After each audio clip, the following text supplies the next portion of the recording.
ഓഹരി വിപണി അനന്തമായ മാറ്റങ്ങളിലൂടെ കടന്നുപോകുമ്പോൾ നിക്ഷേപകർക്ക് വിപണിയിലെ ഏറ്റവും പുതിയ പ്രവണതകൾ മനസ്സിലാക്കുന്നത് അത്യന്താപേക്ഷിതമാണ്. പ്രധാന ഇൻഡെക്സ് മുന്നേറ്റങ്ങൾ, കോർപ്പറേറ്റുകളുടെ വരുമാന റിപ്പോർട്ടുകൾ, ജിയോപൊളിറ്റിക്കൽ സംഭവങ്ങൾ, സാമ്പത്തിക ഡാറ്റകൾ എന്നിവ വിപണിയുടെ ദിശ നിശ്ചയിക്കുന്നതിൽ നിർണായകമാണ്. പ്രത്യേകിച്ച് നിഫ്റ്റിയും സെൻസെക്സും നിർണായക പിന്തുണ നിലകളിൽ ട്രേഡിംഗ് തുടരുമ്പോൾ സെക്ടറൽ റൊട്ടേഷൻ, വിദേശ നിക്ഷേപകരുടെ പ്രവണത, കമ്പനി ക്വാർട്ടർ ഫലങ്ങൾ എന്നിവ സൂക്ഷ്മമായി നിരീക്ഷിക്കേണ്ട ഘടകങ്ങളാണ്. ഈ വീഡിയോയിൽ മാർച്ച് അവസാനത്തെ ആഴ്ചയിലെ വിപണിയിലെ പ്രധാന മാറ്റങ്ങൾ, നിക്ഷേപകരുടെ മനോഭാവം, മുൻനിർത്തേണ്ട പ്രധാന ഇവന്റുകൾ, ടിപ്സ് എന്നിവ ആഴത്തിൽ വിശകലനം ചെയ്യുന്നു. മാർച്ച് 28 സെൻസെക്സ് 191 പോയിന്റ് ഇടിഞ്ഞ് 77,414 നിഫ്റ്റി 72 പോയിന്റ് ഇടിഞ്ഞ് 23,519 എത്തി. മൊത്തം ഓഹരികളിൽ 1,454 എണ്ണം മുന്നേറി, 2,399 എണ്ണം ഇടിഞ്ഞു, 116 എണ്ണം മാറ്റമില്ലാതെ തുടർന്നു.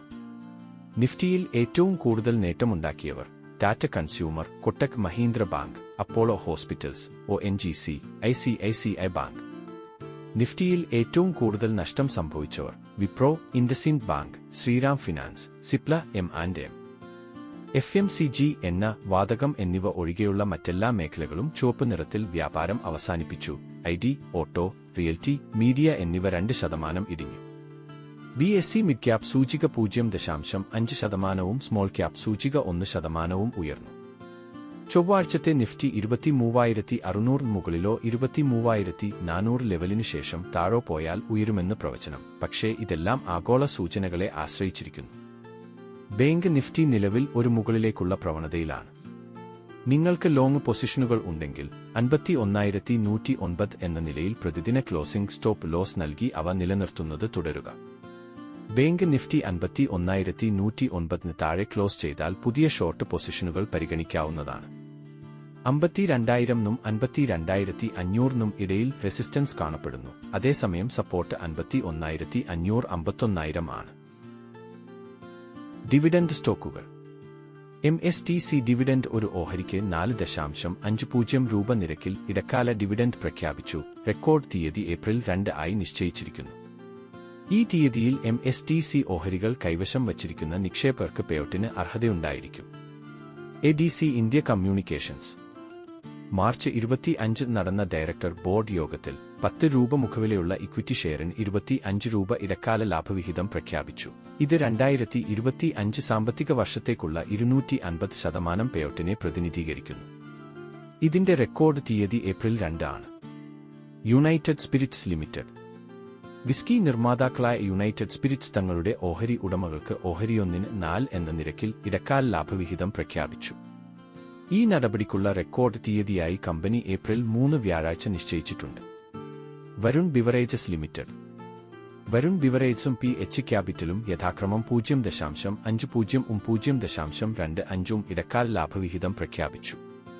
ഇടക്കാല ലാഭവിഹിതം ലഭിക്കുന്നതിന് കമ്പനിയുടെ ഓഹരി ഉടമകൾക്ക് യോഗ്യതയുണ്ടോ എന്ന് ഉറപ്പാക്കുന്നതിന് റെക്കോർഡ് തീയതിയായി ഏപ്രിൽ 4 വെള്ളിയാഴ്ച ഇരുവരും നിശ്ചയിച്ചിട്ടുണ്ട്.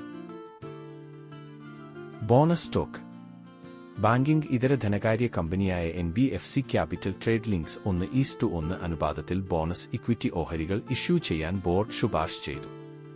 അതായത് ഓരോ പൂർണ്ണമായി അടച്ചുതീർത്ത ഓരോ ഇക്വിറ്റി ഷെയറിനും ഒരു ബോണസ് ഷെയർ ലഭിക്കും. ഓഹരി ഉടമകളുടെ അംഗീകാരത്തിന് വിധേയമായ ഈ ഇഷ്യൂയ്ക്ക് 2025 ഏപ്രിൽ 2 ബുധനാഴ്ച റെക്കോർഡ് തീയതി നിശ്ചയിച്ചിട്ടുണ്ട്. 10 മുഖവിലയുള്ള ബോണസ് ഓഹരികൾ പോസ്റ്റൽ ബാലറ്റ് വഴി ഓഹരി ഉടമകളുടെ അംഗീകാരത്തിന് വിധേയമായി വിതരണം ചെയ്യും. സാൽ ഓട്ടോമോട്ടീവ്.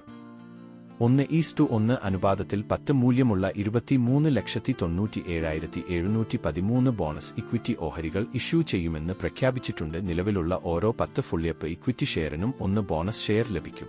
യോഗ്യരായ ഓഹരി ഉടമകൾക്ക് ഈ ബോണസ് ഓഹരികൾ ഏപ്രിൽ 3 വ്യാഴാഴ്ച റെക്കോർഡ് തീയതി പ്രകാരം അനുവദിക്കും. ഓഹരി ഉടമകൾ ബോണസ് ഓഹരികൾക്കായി യോഗ്യത നേടുന്നതിന് അവർ എക്സ്ഡേറ്റിന് മുമ്പ് ഓഹരികൾ കൈവശം വച്ചിരിക്കണമെന്ന് ശ്രദ്ധിക്കണം. കാരണം എക്സ്ഡേറ്റ് മുതൽ സ്റ്റോക്ക് വാങ്ങുന്നവർക്ക് ഈ ആനുകൂല്യം ലഭിക്കില്ല. IPO സ്റ്റോക്കുകൾ.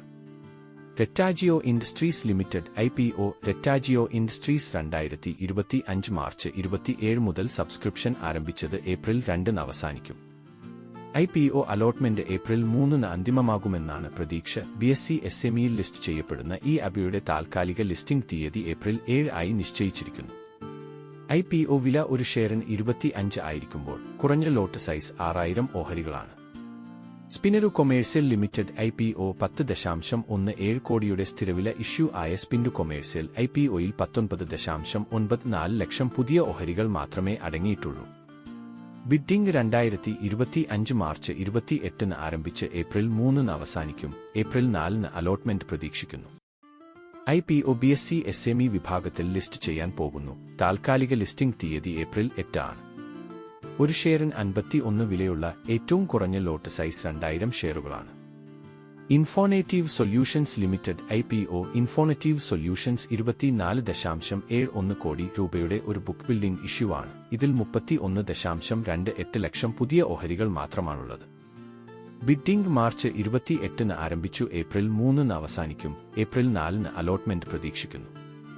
IPO BSE SME വിഭാഗത്തിൽ ലിസ്റ്റ് ചെയ്യാൻ പോകുന്നു. താൽക്കാലിക ലിസ്റ്റിംഗ് തീയതി ഏപ്രിൽ 8 ആണ്. ഒരു ഷെയറിന് 75-നും 79-നും ഇടയിലാണ് പ്രൈസ് ബാൻഡ് സജ്ജീകരിച്ചിരിക്കുന്നത്. Stock split. Acme Fintrade India Acme Fintrade 10:1 അനുപാതത്തിൽ ഓഹരി വിഭജനം പ്രഖ്യാപിച്ചു. അതായത് നിലവിലുള്ള ഓരോ ഓഹരിയും 10 പുതിയ ഓഹരികളായി വിഭജിക്കപ്പെടും. ഓരോ ഓഹരിയുടെയും നിലവിലെ മുഖവില 10 ആണ്. വിഭജനത്തിനു ശേഷം ഇത് 1 ആയി കുറയും. ഓഹരി ഉടമകളുടെ യോഗ്യത നിർണ്ണയിക്കുന്നതിനായി ഈ കോർപ്പറേറ്റ് പ്രവർത്തനത്തിനുള്ള റെക്കോർഡ് തീയതി ഏപ്രിൽ 18 ആയി നിശ്ചയിച്ചിട്ടുണ്ട്. ലിക്വിഡിറ്റി വർദ്ധിപ്പിക്കുന്നതിനും മൊത്തത്തിലുള്ള നിക്ഷേപ മൂല്യം നിലനിർത്തിക്കൊണ്ട് വിശാലമായ നിക്ഷേപകർക്ക് ഓഹരികൾ കൂടുതൽ ആക്സസ് ചെയ്യുന്നതിനും ഈ ഓഹരി വിഭജനം ലക്ഷ്യമിടുന്നു. കൺക്ലൂഷൻ.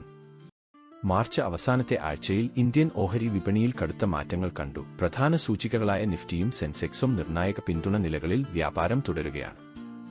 സെക്ടറൽ റൊട്ടേഷൻ, വിദേശ നിക്ഷേപകരുടെ നീക്കങ്ങൾ, വിപുലമായ ഡിവിഡൻഡ് പ്രഖ്യാപനങ്ങൾ, ബോണസ് ഇഷ്യൂക്കൾ, പുതിയ IPO വരവ് എന്നിവ വിപണിയിൽ ഉണർവ് സൃഷ്ടിക്കുന്നു.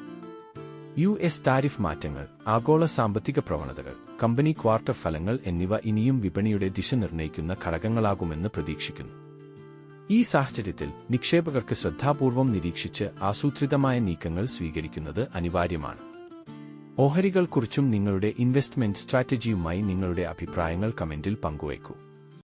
ഈ വീഡിയോ ഇഷ്ടമായെങ്കിൽ ലൈക്ക് ചെയ്യാനും ഷെയർ ചെയ്യാനും പുതുമയുള്ള മാർക്കറ്റ് അപ്ഡേറ്റ്സിനായി ചാനൽ സബ്സ്ക്രൈബ് ചെയ്യാനും മറക്കരുത്. Thank you.